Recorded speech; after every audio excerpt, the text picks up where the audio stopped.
Hello hello everyone, very welcome. So guys, UGC net exam 2023 के लिए हमारी paper first की क्लासेस यहाँ पर स्टार्ट हो गई है। इससे पहले हमारी एक क्लास हो गई है, आज हमारी दूसरी क्लास है। गाइस देखिए, यूजीसी नेट एग्जाम के नाम से, यूजीसी नेट एग्जाम 2023 के नाम से हमारी प्लेलिस्ट बनी हुई है। आप यहाँ से सारी क्लास को देख सकते हैं। गाइस क्लास को स्टार्ट करते हैं। शिक्षण अभिवृत्ति आज हमारी सेकंड क्लास है, इससे पहले हमारी फर्स्ट क्लास हो गई है।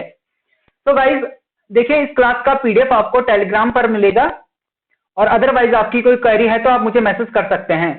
टेलीग्राम पर सर्च कीजिए दिस इज स्टडी और चैनल को सब्सक्राइब कर लीजिए। देखिए डिस्क्रिप्शन पर मैंने टेलीग्राम चैनल का लिंक दिया हुआ है, आप वहां से ज्वाइन कर सकते हैं। तो गाइज क्लास को स्टार्ट करते हैं। देखिए सोशल मीडिया हैंडल पर आप मुझसे जुड़ सकते हैं। फेसबुक पेज बना हुआ है दिस इज स्टडी के नाम से, आप यहाँ पर पेज को लाइक कर सकते हैं। टेलीग्राम चैनल को आपको सब्सक्राइब करना है, इंस्टा पर फॉलो कर सकते हैं और यूट्यूब चैनल को जरूर सब्सक्राइब करना है, बेल आइकन को प्रेस करना है ताकि क्लास का नोटिफिकेशन आपको मिल सके।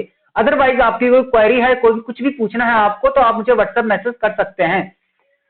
तो देखिए गाइस, आज की क्लास हम स्टार्ट करेंगे शिक्षण की विशेषताएं। इससे पहले हमने शिक्षण का जो स्तर है वो पढ़ा है, स्मृति स्तर, बोध स्तर और चिंतन स्तर हमने पढ़ लिया है। तो शिक्षण की विशेषताएं पढ़ेंगे आज हम। तो देखिए शिक्षण एक क्या है, व्यावसायिक क्रिया है। क्या है? एक व्यावसायिक क्रिया है। देखिए आप स्कूल कॉलेजेस में पढ़ते हैं या कोचिंग सेंटर में पढ़ते हैं, जिन टीचर से आप पढ़ते हैं उन टीचर्स ने भी पढ़ाई करके टीचर बने हैं, उन्होंने रोजगार पाया है। तो शिक्षण क्या है? एक व्यावसायिक क्रिया है। ठीक है, आप पढ़ेंगे, आप नेट निकालेंगे, नेट क्लियर करेंगे, प्रोफेसर बनेंगे, पीएचडी करेंगे और प्रोफेसर बनेंगे। उसके बाद आप क्या करेंगे? आप रोजगार के लिए अग्रसर होंगे, रोजगार के लिए आगे बढ़ेंगे और रोजगार करेंगे। कहीं किसी कॉलेजेस में आप पढ़ा रहे होंगे, किसी कैंपस में पढ़ा रहे होंगे, तो आप क्या है? एक व्यावसायिक क्रिया करेंगे। तो शिक्षण क्या है? एक व्यावसायिक क्रिया है। और एक अच्छा जो शिक्षण होता है वो सुनियोजित होता है, यानी कि प्लानिंग होता है, प्री प्लानिंग होता है, पहले से ही प्लान किया हुआ होता है। देखिए टीचर जब क्लास में जाता है तो उसे मालूम होता है मुझे क्या पढ़ाना है, पहले से ही फिक्स कर लेता है कि मुझे इस टॉपिक को पढ़ाना है और अच्छे से समझाना है, इन क्वेश्चंस को सॉल्व कराना है। तो एक अच्छा शिक्षण क्या होता है? सुनियोजित होता है। ऐसा नहीं कि क्लास में गया और कुछ भी पढ़ाने लग गया टीचर, तो इससे क्लास एक सुनियोजित नहीं होगी। ठीक है, तो अगर वो पहले से प्लानिंग करके पढ़ाएगा, टीचर पहले से प्लानिंग करके पढ़ाएगा, नियोजित तरीके से पढ़ाएगा, नियोजित होकर पढ़ाएगा, तो एक शिक्षण अच्छे से कंप्लीट हो जाएगा। शिक्षण अपेक्षित सूचनाओं का आदान प्रदान करने की प्रक्रिया है। बिल्कुल, सूचनाओं का आदान प्रदान करने की एक क्या है? प्रक्रिया है। देखिए टीचिंग क्या होता है? जो सूचनाएं होते हैं, सूचनाएं होता है, यानी जो सूचनाएं होती हैं उनको आदान प्रदान करने की प्रक्रिया होती है। देखिए मैं आपको पढ़ा रहा हूं, आप पढ़ रहे हैं, ये क्या हो रहा है? एक आदान प्रदान हो रहा है। ठीक है, मैं आपको यूजीसी नेट पेपर फर्स्ट पढ़ा रहा हूं, तो पेपर फर्स्ट का जो कम्युनिकेशन है वो क्या हो रहा है? आदान प्रदान हो रहा है, आपसे कम्युनिकेशन हो रहा है, एक कम्युनिट बन रहा है। ठीक है, शिक्षण के द्वारा बौद्धिक चरित्र का निर्माण होता है। बौद्धिक चरित्र का क्या होता है? निर्माण होता है।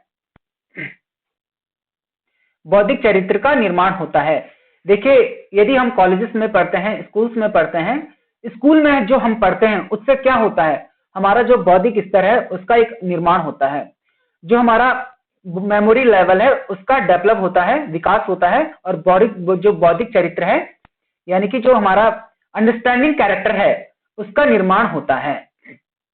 ठीक है, यानी कि बौद्धिक चरित्र का अर्थ होता है जो हमारा बौद्धिक स्तर होता है, जो समझने की हमारी क्षमता होता है, समझने की जो हमारी क्षमता होती है उसका निर्माण होता है। शिक्षण क्या होता है? प्रजातांत्रिक होना चाहिए। टीचिंग हमेशा प्रजातांत्रिक होना चाहिए। ठीक है, और शिक्षण क्या होता है? प्रगतिशील होता है। देखिए एक अच्छा शिक्षण क्या होता है? प्रोग्रेसिव होता है। देखिए आप अपने आप को प्रोग्रेसिव नहीं करेंगे तो वो एक अच्छा शिक्षण नहीं होगा। ठीक है, शिक्षण क्या होना चाहिए? प्रगतिशील होना चाहिए। और शिक्षण शिक्षक के परिश्रम का परिणाम होता है। देखिए एक अच्छा शिक्षण यानी कि जो हमारी टीचिंग होती है, एक अच्छी टीचिंग एक टीचर्स का रिजल्ट होता है, यानी कि एक टीचर होता है, एक शिक्षक होता है, उसके परिश्रम का परिणाम होता है। ठीक है, परिणाम होता है। और शिक्षण क्या है? जटिल सामाजिक प्रक्रिया है। क्या है? जटिल सामाजिक प्रक्रिया है। देखिए शिक्षण एक जटिल सामाजिक प्रक्रिया क्या है, किस तरह से है? कॉलेज कैंपस में टीचर्स पढ़ाते हैं, तो देखिए उसके लिए प्रोफेसर के लिए, एक प्रोफेसर बनने के लिए क्या क्या करता है एक स्टूडेंट? नेट क्लियर करता है, पीएचडी करता है, उसके बाद किसी कॉलेजेस में वैकेंसी ढूंढता है कि यहाँ पर वैकेंसी मतलब वैकेंसी आई है कि नहीं आई है, नहीं आई है, वहां पर अप्लाई करता है। तो क्या है? एक सामाजिक जटिल प्रक्रिया है। शिक्षण एक ऐसी पारस्परिक अंत क्रिया है, यानी कि पारस्परिक अंत क्रिया का मतलब है कि कभी नहीं खत्म होने वाली क्रिया है, जिसका परिचालन शिक्षार्थी के मार्गदर्शन और प्रगति के लिए होता है। देखिए शिक्षण एक पारस्परिक अंत क्रिया है, यानी कि शिक्षण क्या है? कभी नहीं खत्म होने वाली एक क्रिया है, जिसका परिचालन यानी कि जिसका उपयोग, यहाँ पे परिचालन से अर्थ है जिसका उपयोग शिक्षार्थी जो स्टूडेंट्स के मार्गदर्शन और प्रगति के लिए होता है।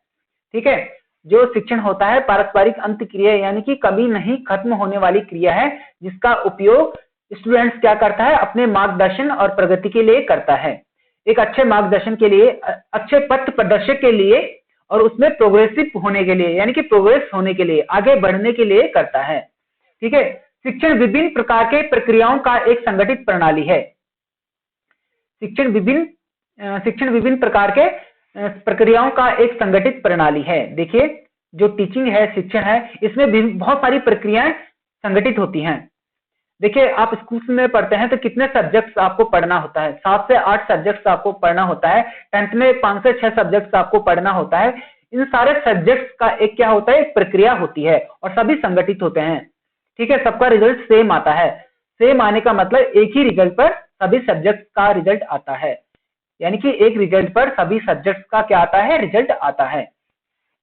शिक्षण निदानात्मक और उपचारात्मक होना चाहिए। ठीक है, कैसा होना चाहिए? निदानात्मक और उपचारात्मक होना चाहिए।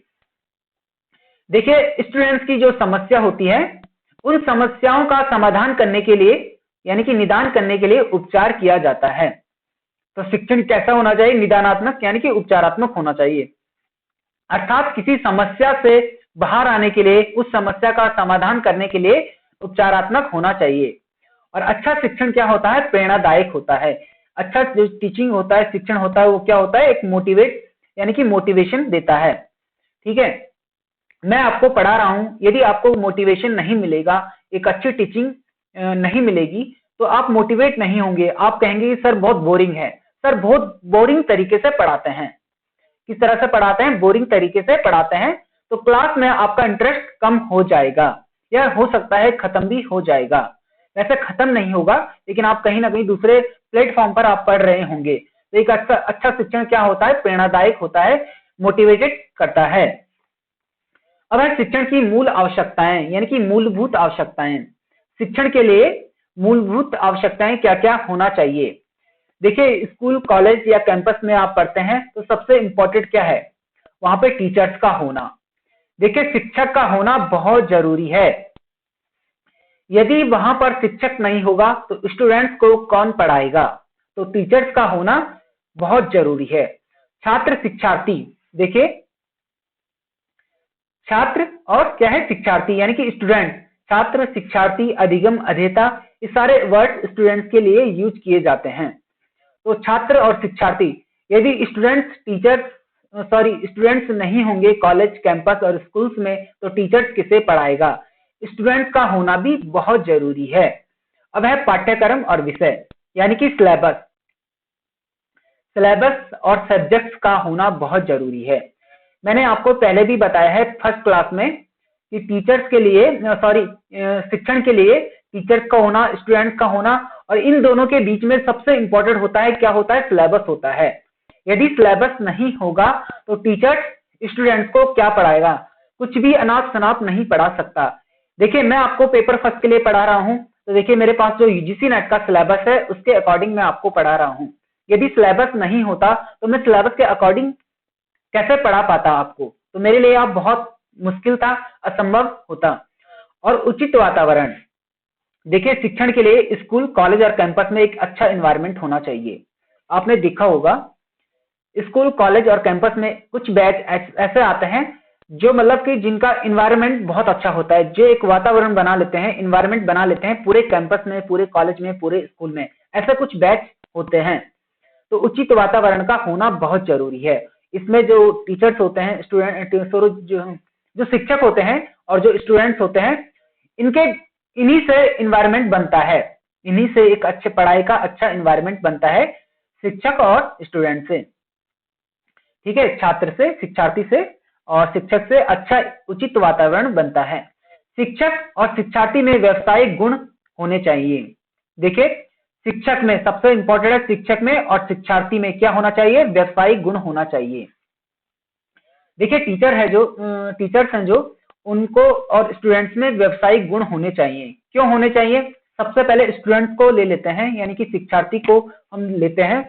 एक स्टूडेंट अच्छे से पढ़ता है, अपना एग्जाम क्लियर करता है और कहीं पर प्रोफेसर या टीचर बन जाता है, तो ये क्या हो गया? उसमें एक व्यवसायिक गुण आ जाते हैं। और रही शिक्षक की बात, तो शिक्षक कॉलेज, कैंपस, स्कूल्स में पढ़ाते हैं, तो उनके अंदर एक व्यवसायिक गुण होना चाहिए। वो अच्छे से पढ़ाएंगे तो क्या होगा? उनकी सैलरी भी अच्छे से मिलेगी। यदि प्राइवेट स्कूल्स में आप देखेंगे तो वहां पर टीचर्स अच्छे से नहीं पढ़ाएगा, तो टीचर्स को दूसरे कैंपस या कॉलेज में जाना पड़ता है, दूसरे स्कूल्स में जाना पड़ता है। हाँ, जो परमानेंट टीचर होते हैं उनको तो कहीं नहीं भेज सकते हैं, लेकिन जो परमानेंट नहीं होते हैं, नॉन गवर्नमेंट होते हैं, उनको कहीं पर भी जाना होगा। इसीलिए उनके अंदर एक व्यवसायिक गुण होना चाहिए, तभी वहां पर वो ज्यादा समय तक रह सकते हैं। और विद्यार्थियों में क्या होना चाहिए? शिष्टाचार होना चाहिए। देखिए, शिष्टाचार से यहाँ पे अर्थ है, शिष्टाचार से यहाँ पे अर्थ है कि स्टूडेंट्स के अंदर एक शिष्टाचार होना चाहिए। टीचर स्टूडेंट्स को होमवर्क देता है, तो स्टूडेंट्स का जो काम है, जो वर्क है, वो क्या है, कार्य है, क्या है? उस होमवर्क को कंप्लीट करके लाए। जो कहा जाए उस इंस्ट्रक्शन को फॉलो करे, जो दिशा निर्देश टीचर्स देते हैं स्टूडेंट्स को, उनको फॉलो करें। और विद्यार्थी अधिगम या अध्येता, देखिए यहाँ पर 3 वर्ड यूज किए गए हैं, विद्यार्थी, अधिगम और अध्येता। 1 मिनट गाइस, मैं पानी पी लेता हूँ।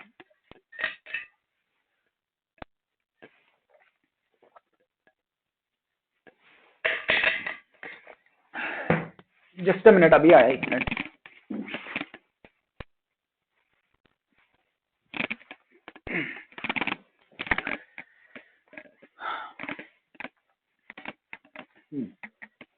विद्यार्थी, अधिगमकर्ता या अध्येता की विशेषताएं। देखिए, यहाँ पर वर्ड यूज किए गए हैं, विद्यार्थी, अधिगमकर्ता और अध्येता।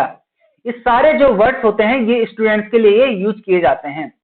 और क्वेश्चंस में देखिए ये वर्ड्स पूछे गए, अधिगमकर्ता, अध्येता या अधिगम, तो आप बिल्कुल भी कंफ्यूज मत होना। देखिए, जो स्टूडेंट्स की जो विशेषताएं हैं, जैसा कि किशोर और वयस्क, किशोर और क्या है? वयस्क।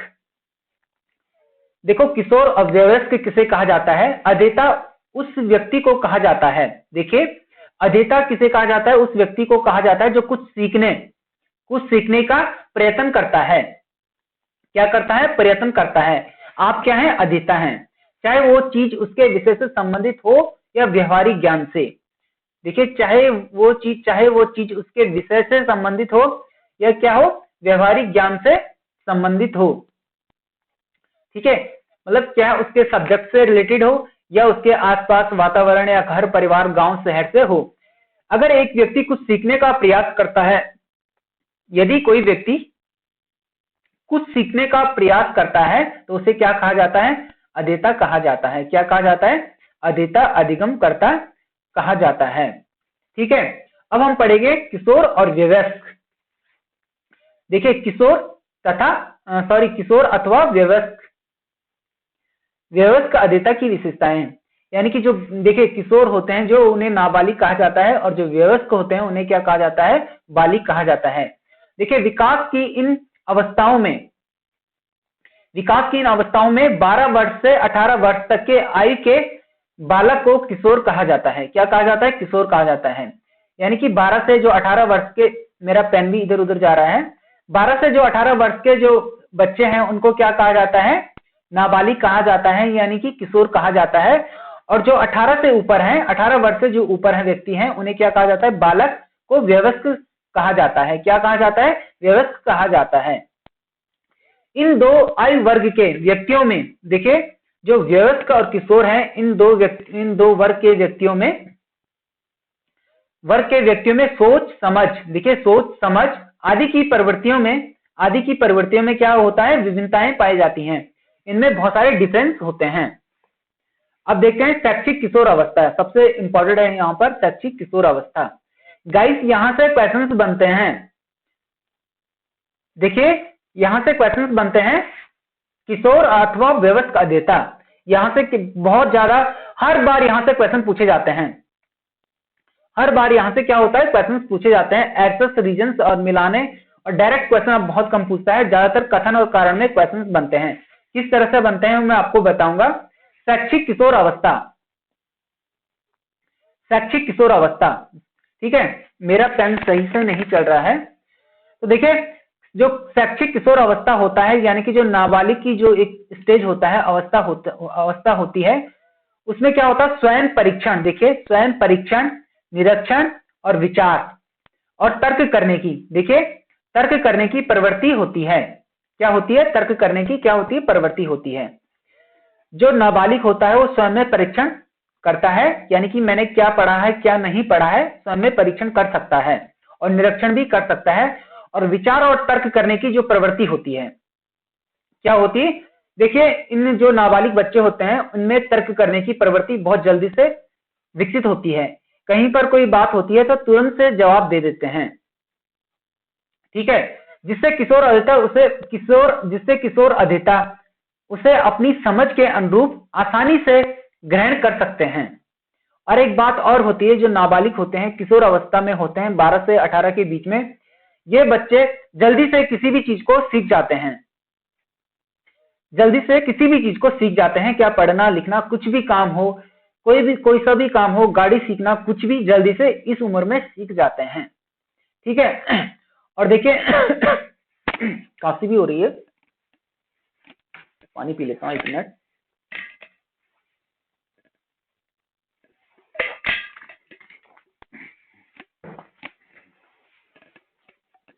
इनमें एक चीज और होती है किशोर अवस्था में, तर्क करने की प्रवृत्ति तो इनमें बहुत तेजी से विकसित होती है।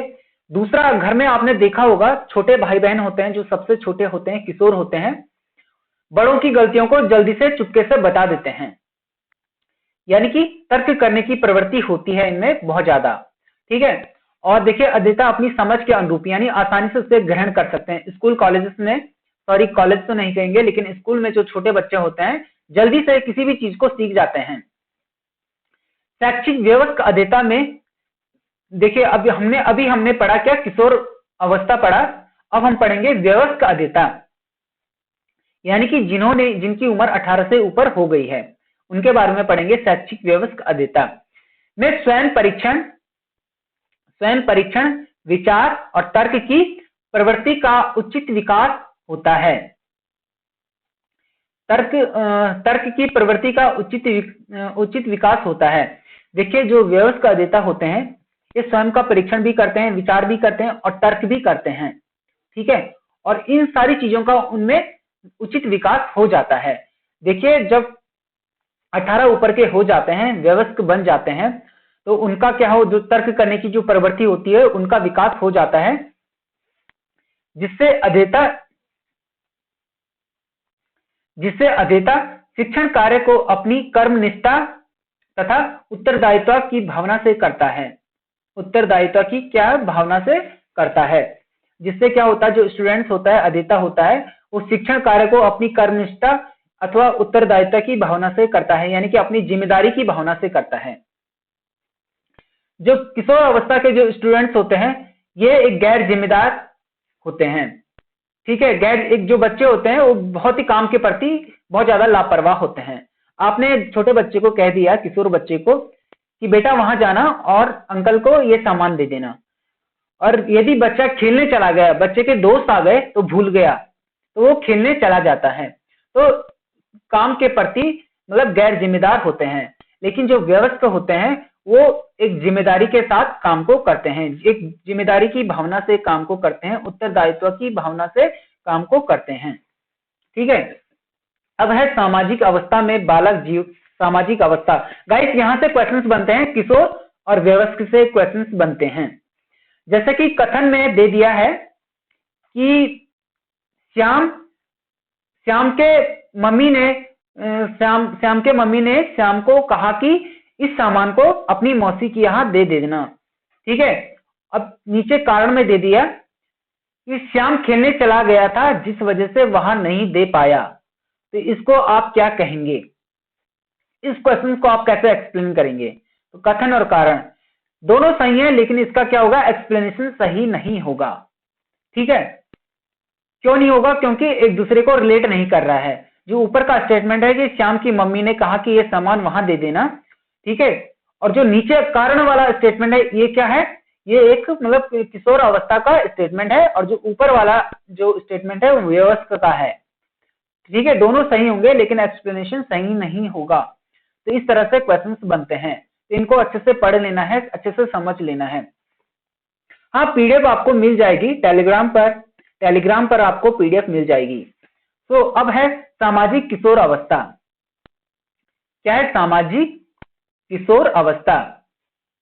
देखिए, सामाजिक किशोर अवस्था में बालक में जीवन दर्शन क्या होता है, जीवन दर्शन यानी कि जो जीवन को देखने का जो एक नजरिया होता है, अनुभव होते हैं, जो उनके नए अनुभव होते हैं, उनकी इच्छा, अनुभवों की इच्छा, जो उनके अनुभव होते हैं उनमें यदि उनको निराशा मिल गई, असफलता मिल गई, निराशा मिल गई, असफलता आदि के कारण अपराध प्रवृत्ति का विकास होता है। देखिए, यदि किसी स्टूडेंट्स में, किसी किशोर अवस्था के बालक में जीवन को देखने का जो तजुर्बा होता है बहुत कम होता है, पहली बात। दूसरा, जो उनके अनुभव होते हैं उससे यदि कोई काम करता है उससे अगर निराशा मिलती है, उनके इच्छा अनुसार कुछ नहीं मिलता है, यदि आप नेट की तैयारी कर रहे हैं और आपकी इच्छा अनुसार एक बार में नेट क्लियर नहीं हुआ, दूसरी बार में नहीं हुआ, तो असफलता के कारण आप क्या करेंगे, दूसरा फील्ड अपनाएंगे। तो ये एक व्यवस्था की, आप व्यवस्था हैं, आपकी उम्र 18 से ऊपर है तो आप दूसरा कार्य करेंगे। यदि आपके स्थान पर दूसरा एक किशोर अवस्था का बालक होगा और यदि वह उसके इच्छा अनुसार उसे इच्छा अनुसार नहीं मिलती है कोई भी चीज, तो उसे असफलता मिलती है, तो अपराध की प्रवृत्तियों का उसमें विकास होता है, वो गलत तरीके से पाने की कोशिश करता है। यदि उसे एक बाइक चाहिए, उसने जिद कर दी घर में कि मुझे बाइक चाहिए, और उसके मम्मी पापा नहीं दे पाए, तो गलत रास्ते अपनाने की कोशिश करता है। कहीं से पैसे वैसे इकट्ठे करके कहीं से कर्जा लेकर सेकेंड हैंड बाइक ले लेता है। तो इससे क्या होता है, अपराध की प्रवृत्ति का विकास होता है। यहां से क्वेश्चंस बनते हैं, मैं आपको बता दूं, यहां से कथन और कारण का क्वेश्चंस बनते हैं। अब है सामाजिक वयस्क व्यक्ति। सामाजिक वयस्क व्यक्ति, देखिए सामाजिक वयस्क व्यक्ति में क्या होता है, सामाजिक परिवेश में अच्छी तरह से समावेशित होता है, यानी कि समाज में जो वयस्क व्यक्ति होता है अच्छे से घुल मिल जाता है, सबके साथ अपना व्यवहार बना के रखता है, सबके साथ उठता बैठता है, सबके साथ आना जाना करता है, जिसमें वहां सामाजिक रीति रिवाजों और परंपराओं आदि से बंधा होता है। जिसमें वहां होता क्या होता है, जिसमें वहां सामाजिक रीति रिवाजों से, यानी कि जो शादी ब्याह में आना जाना, यानी कि जो परंपरा होती है, दिवाली में घर आना, होली में घर आना, इन सारी चीजों से क्या होता है, बंधा होता है। देखिए, यदि एक वयस्क यानी कि आप कहीं पर जॉब करते हैं तो आपको मालूम है कि अब होली आने वाली है, मुझे होली में घर जाना है, ये क्या होगी, एक परंपरा होगी, एक रीति रिवाज होगी, इन सारी चीजों से बंधा हुआ होता है। ठीक है, यदि आप शहर में रहते हैं तो आपको होली में घर जाना होता है, घर से फोन आ जाता है कि होली में घर आना, मम्मी का फोन आ जाता है कि बेटा घर होली में आना, तो आप क्या करते हैं, होली में घर जाते हैं। ये क्या हो गया, यानी कि एक जिम्मेदारी बन जाती है, एक रिस्पॉन्सिबिलिटी बन जाती है, और रीति रिवाजों से परंपराओं से बंध जाता है। ठीक है, वयस्क व्यक्ति सामाजिक परंपराओं से बंध जाता है और सबके साथ घुल मिल जाता है। इस प्रकार वयस्क अध्येता सामाजिक जिम्मेदारियों को निभाता है। क्या होता है, सामाजिक जिम्मेदारियों को क्या करता है, निभाता है। इस तरह से जो वयस्क होता है, 18 से ऊपर के जो स्टूडेंट्स होते हैं, जो लोग होते हैं, वो अपनी जिम्मेदारी को, अपनी सामाजिक जिम्मेदारी को निभाते हैं। ठीक है, यहां से क्वेश्चन बनता है। अब यहां से क्वेश्चन किस तरह से बन गया है, देखिए मैं आपको बता रहा हूँ, जो कथन में एक्सप्लेनेशन यहाँ पे जो यहाँ पे कथन और कारण का जो यहाँ पे उदाहरण दे रहा हूँ, इसको अच्छे से एक्सप्लेन करने की कोशिश कर रहा हूँ, ठीक है, क्योंकि आप समझ पाए, अच्छे से समझ पाए किस फॉर्म में क्वेश्चन अब यदि आ गया तो आप कैसे इस क्वेश्चन को सॉल्व करेंगे। यदि किसी बालक में उसकी इच्छा अनुसार उसे असफलता मिलती है, उसमें अपराध की प्रवृत्ति का विकास होता है। उस बालक को, अब कारण दे देगा, उस बालक को असफलता इसलिए मिली क्योंकि वो बाइक नहीं खरीद पाया या अपनी इच्छा अनुसार जॉब नहीं पाया, रोजगार नहीं पा पाया, ठीक है, इस तरह का स्टेटमेंट दे देगा। तो इसका दोनों सही होंगे, जो कथन और कारण है दोनों स्टेटमेंट सही होंगे और एक्सप्लेनेशन भी सही से क्लियर होगा, एक्सप्लेनेशन भी सही होगा। तो इस तरह से क्वेश्चन दे देगा। तो आपको क्या करना है, इन सभी को अच्छे से पढ़ना है, समझना है, ठीक है। अब पढ़ेंगे भावनात्मक किशोर अवस्था। देखिए यहाँ से जो किशोर अथवा वयस्क अवस्था की विशेषता है, यहाँ से बहुत सारे क्वेश्चंस बनते हैं और हर बार क्वेश्चंस बनते हैं, ठीक है। वयस्क से भी क्वेश्चंस पूछे जाते हैं, जो सामाजिक वयस्क होता है, जैसे परंपराओं से बंध जाता है, सामाजिक जिम्मेदारियों को निभाता है, तो कुछ भी यहाँ से क्वेश्चंस बना लेता है। यदि आपने अच्छे से समझा है तो आप क्वेश्चंस को बहुत अच्छे से कर पाएंगे। भावनात्मक किशोर अवस्था। अब देखिए जो भावनात्मक होते हैं किशोर अवस्था, यानी कि भावनात्मक का जो अर्थ होता है इमोशन, ठीक है, इमोशन, भावनात्मक यानी कि भावनात्मक रूप से, ठीक है। जो भावनात्मक रूप से जो स्टूडेंट्स होते हैं, शिक्षार्थी होते हैं, जो नाबालिग होते हैं, सबसे पहली बात, किशोर का मतलब होता है जो 18 से कम के बच्चे हो। तो भावनात्मक रूप से शिक्षार्थी किसी भी तथ्य को समझने में जल्दी करते हैं, बिल्कुल तथ्य को समझने में क्या करते हैं, बहुत जल्दी करते हैं।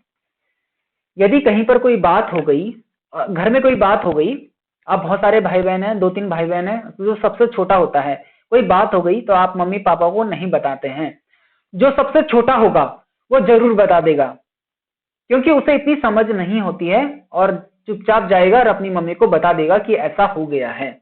कोई भी बात हो गई, यदि घर में कोई शीशा टूट गया, गलती से कभी गिर जाता है, खिड़की का कोई शीशा टूट गया, गलती से कभी गिर जाता है, सॉरी उस पर कभी कुछ लग जाता है, आप कभी कुछ फेंक रहे होते हैं और शीशा पे लग जाता है, किसी दूसरे के शीशे, खिड़की के शीशे पे भी लग सकता है, तो जो घर में सबसे छोटा होता है वो बता देता है कि मम्मी भैया ने ये काम कर दिया है, ठीक है।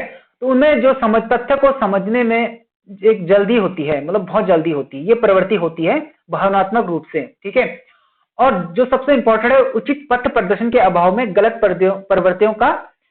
प्रवृत्तियों का शिकार भी हो जाते हैं।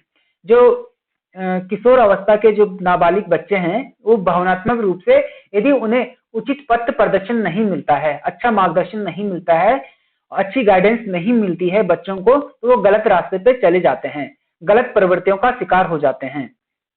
इसीलिए मम्मी पापा, भाई बहन, छोटे भाई बहन को डरा कर रखते हैं कि कहीं ये गलत काम ना करे और गलत दोस्त ना बनाए, इसलिए उसे डरा के रखते हैं, धमका के रखते हैं और अपनी नजरों के सामने रखते हैं, जब तक वो थोड़ा समझदार ना हो जाए, जब तक उसका वयस्क ना बन जाए, ठीक है।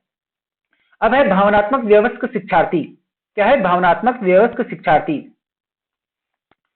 तो देखिए वयस्क जो भावनात्मक रूप से सही निर्णय लेने, यानी कि भावनात्मक रूप से सही निर्णय लेने, जो वयस्क शिक्षार्थी होता है वो क्या करता है, भावनात्मक रूप से सही निर्णय लेता है। कभी किसी भी घर में कोई बात हो गई, हमें कोई डिसीजन लेना है, तो आपका जो बड़ा भाई होगा या आपसे बड़ा होगा, यदि आपकी उम्र 18 प्लस हो गई है, आप वयस्क बन गए हैं, तो आप अपने घर में निर्णय ले सकते हैं, किसी भी बात पर कोई भी निर्णय ले सकते हैं, और आपको पूछते भी हैं। आपके घर वाले, आपके मम्मी पापा, बड़े भाई बहन भी पूछते हैं छोटे भाई को, यदि आप वयस्क हो गए हैं, 18 प्लस हो गए हैं, घर में गाड़ी लेनी है, तो छोटे भाई को पूछते हैं कि कौन सी गाड़ी ली जाए, डिस्कशन करते हैं ना परिवार में सभी, तो वो सही निर्णय लेते हैं। किसी कार्य को करने के प्रति समर्थ होते हैं, बिल्कुल समर्थ होते हैं, अपना डिसीजन देने के लिए, घर में कोई भी निर्णय लेने के लिए, अपना डिसीजन देने के लिए, अपना सुझाव देने के लिए समर्थ होते हैं। छोटे भाई बहन जो वयस्क होते हैं, 18 प्लस होते हैं, वो क्या है, घर में अपना जो सुझाव देने के लिए क्या होते हैं, समर्थ होते हैं। किसी भी कार्य को करने के प्रति उन समर्थ होते हैं और अपना सुझाव देने के लिए भी समर्थ होते हैं। वह भावनात्मक रूप से निर्णय न लेकर उचित तर्क के माध्यम से विचारों व तथ्यों को रखता है। वह भावनात्मक रूप से निर्णय न लेकर, यानी कि इमोशन से न निर्णय लेकर तर्क के माध्यम से, यानी कि तर्क के माध्यम से विचारों तथ्यों को रखता है। देखिए जो वयस्क होता है वो छोटा हो या बड़ा हो, 18 प्लस है यदि, तो कभी ना भावनात्मक रूप से निर्णय नहीं लेता है, बल्कि तर्क के माध्यम से निर्णय लेता है, तथ्यों को देखता है। यदि घर में कोई गाड़ी लेनी है तो जो 18 प्लस है, छोटा भाई बहन सभी परिवार में डिस्कशन होता है। जो छोटा बालक होता है घर में, यदि 18 प्लस है तो वो सुझाव देता है कि पापा ये कार लेनी है, ये अच्छा माइलेज देती है, तो वो तर्क के माध्यम से, मतलब तथ्यों के माध्यम से अपना सुझाव देता है और भावनात्मक रूप से नहीं लेता है, मतलब सुझाव नहीं देता है। और जो बड़े होते हैं वो भी भावनात्मक रूप से निर्णय नहीं लेते हैं, बल्कि तथ्यों के आधार पर, तथ्यों को देखते हुए निर्णय लेते हैं। ठीक है, अब है संज्ञानात्मक किशोर अवस्था। गाइस यहाँ से क्वेश्चन बन जाते हैं भावनात्मक, बहुत बार बने हैं क्वेश्चन और आगे भी बनते रहेंगे, तो इसको अच्छे से पढ़ लीजिएगा, समझ लीजिएगा।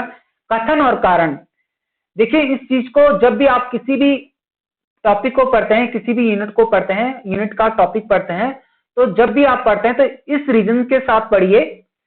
कथन और कारण का जो क्वेश्चन बनता है किस तरह से बन सकता है, किस फॉर्म में क्वेश्चन बनने की संभावना है, खुद से क्वेश्चन बनाने की कोशिश कीजिए।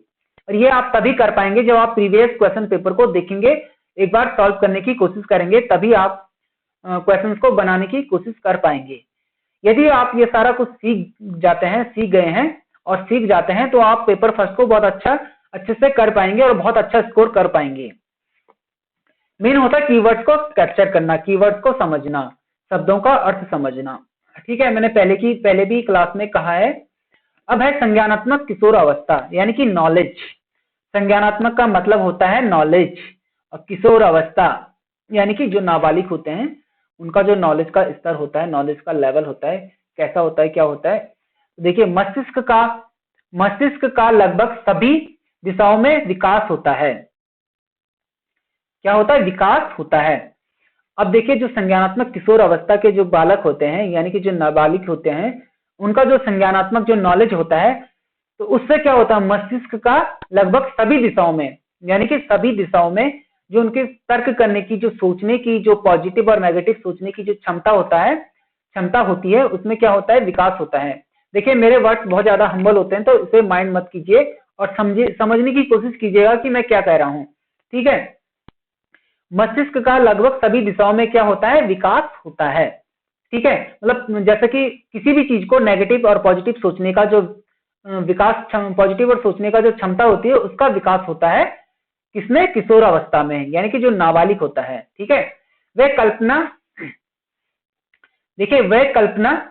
कल्पना नैतिक तथा अनैतिक के बारे में सजग हो जाते हैं। ठीक है, कल्पना यानी कि जो कल्पना करने की जो उनकी क्षमता होती है, उसमें क्या होता है, विकास होता है। नैतिक और अनैतिक यानी कि सही और गलत के बारे में सजग हो जाते हैं। ठीक है, यदि ना होते हो तो किशोर अवस्था एक ऐसी अवस्था होती है जिसमें ठोकर लगने के बाद ही समझ आती है। ठीक है, तो मतलब ठोकर लगने के बाद ही समझ आती है। बच्चा एक बार क्लास में फेल, यदि कोई पढ़ता नहीं है, एक बार फेल हो जाए और साथ वाले दोस्त आगे निकल जाए, मोहल्ले में, घर में सारे बच्चे पास हो जाए और एक बच्चा फेल हो जाए, तब वो पढ़ना स्टार्ट करता है, तब वो ज्यादा समय पढ़ाई को देता है। तो क्या होता है, अनैतिक से नैतिक बनने की कोशिश करता है, मतलब अनैतिक से नैतिक बनने की कोशिश करता है, सही और गलत को समझने की कोशिश करता है और सजग हो जाता है, यानी कि अनैतिक से नैतिक बन जाता है और नैतिक और अनैतिक के बारे में सजग हो जाता है, यानी कि सही और गलत का उसे समझ आ जाती है। अब है संज्ञानात्मक व्यवस्थ। देखिए संज्ञानात्मक व्यवस्थ शिक्षार्थी, यानी कि जो व्यवस्थ होते हैं, 18 प्लस स्टूडेंट्स होते हैं, उनका मस्तिष्क का लगभग पूर्ण विकास हो जाता है। देखिए उनका जो मस्तिष्क है, मस्तिष्क का विकास लगभग पूर्ण हो गया होता है। ठीक है, जो 18 प्लस के जो स्टूडेंट्स हैं उनका जो मस्तिष्क का विकास पूर्ण हो गया होता है, मतलब कंप्लीट हो जाता है। ठीक है, जो 18 प्लस के स्टूडेंट्स होते हैं उनका जो संज्ञानात्मक यानी कि जो उनका ज्ञान है, नॉलेज है, काफी कुछ सीख जाते हैं 18 प्लस होते होते, यानी 18 प्लस कंप्लीट करने के बाद उनका विकास का मतलब मस्तिष्क का विकास हो जाता है, डेवलप हो जाता है। देखिए वे कल्पना और मनोवैज्ञानिक यानी कल्पना करते हैं, मनोवैज्ञानिक यानी साइंटिफिक तरीके से। ठीक है, साइंटिफिक तरीके से, फिजिकल तरीके से, ठीक है, मनोवैज्ञानिक फिजिकल तरीके से और साइंटिफिक तरीके से तथ्यहीन तर्कों के समाधान में सक्षम होता है।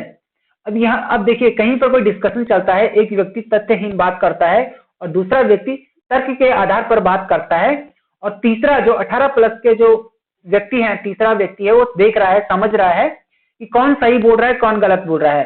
तो वो क्या करता है, तर्कों को ज्यादा समझता है, तर्कों को ज्यादा प्रायोरिटी देता है। और जो तथ्यहीन है, जो जिसका कोई फैक्ट नहीं है, कोई फैक्चुअल नहीं है, तथ्यहीन है, जो कुतर्क कर रहा होता है, उसको ऑब्जर्व नहीं करता है, उसको नहीं लेता है, उसको नहीं समझता है। तर्क के आधार पर ही अपना डिसीजन देता है, तर्क के आधार पर ही अपना सुझाव देता है और उचित निर्णय लेने में सक्षम होता है। क्या होता है, उचित निर्णय लेने में क्या होता है, सक्षम होता है। अब देखिए तथ्यहीन तर्कों के समाधान में सक्षम होता है और जो सुझाव लेता है तर्क के आधार पर ही उचित निर्णय लेता है और सक्षम होता है। गाइस देखिए आज की क्लास यहां तक। और देखिए गाइस इससे पहले हमारी क्लास हो गई है, जिन्होंने अभी तक क्लास को नहीं देखा है, जिन लोगों ने अभी तक क्लास को नहीं देखा है, डिस्क्रिप्शन पर लिंक दिया हुआ है, आप यहां से देख सकते हैं। तो गाइस देखिए टेलीग्राम चैनल को सब्सक्राइब कर लीजिए, this is study, Telegram channel को सब्सक्राइब कर लीजिए और देखिए यूट्यूब चैनल को सब्सक्राइब कर लीजिए, क्लास को सब्सक्राइब कर लीजिए और लाइक कर लीजिए। आपका एक लाइक हमें बहुत ज्यादा मोटिवेट करता है, तो क्लास को लाइक कर लीजिए और चैनल को सब्सक्राइब कर लीजिए, शेयर कीजिए। और जैसे ही यहाँ पर जैसे ही यहाँ पर कोई भी नोटिफिकेशन अपडेट आता है एनटीए की तरफ से, तो आपको प्रोवाइड कर लिया जाएगा, अपडेट दे दिया जाएगा। और दूसरा गाइस आपकी क्लास कल नहीं होगी तो परसों आपकी क्लास होगी, टेलीग्राम पर आपको अपडेट दिया जाएगा और मिलता रहेगा कब हमारी क्लास होगी, कब नहीं होगी। तो गाइस क्लास को शेयर जरूर कीजिए और चैनल को सब्सक्राइब जरूर कीजिए।